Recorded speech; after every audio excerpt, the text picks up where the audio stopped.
बटाट्याच्या पिवळ्या भाजीचा बेत होता, त्यामुळे तेलात जिरं मोहरी तळतवली, कढीपत्ता घातला, अद्रक लसूण हिरवी मिरचीची पेस्ट सुद्धा घातली आणि चांगलं परतून घेतलं।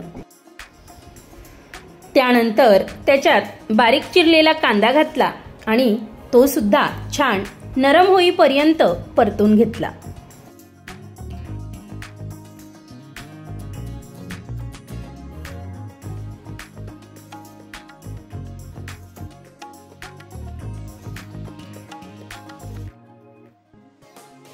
रानातून आणलेली गावरान कोथिंबीर मस्त अशी धुवून घेतली होती आणि धुतल्यानंतर तिला सुद्धा बारीक अशी चिरून घेतली।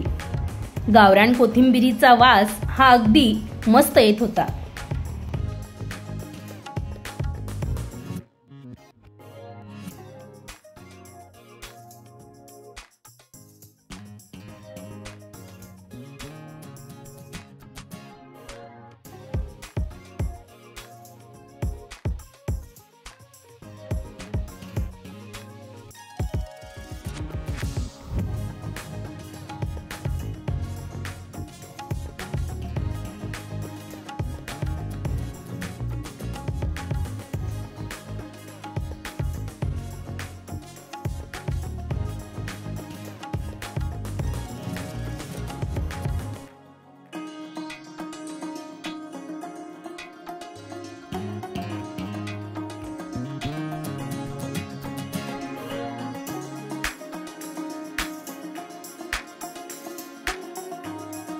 कांदा चांगला मऊसूत झाला होता। आता वेळ होती ती हळद घालायची।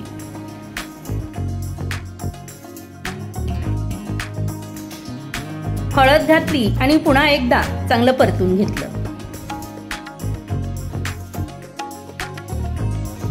मग त्याच्यात बारीक चिरलेली कोथिंबीर सुद्धा घातली आणि ती सुद्धा छान परतून घेतली।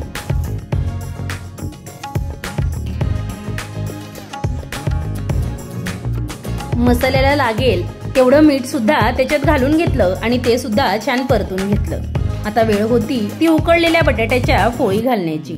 त्या सुद्धा त्याच्यात घालून छान परतून घेतल्या।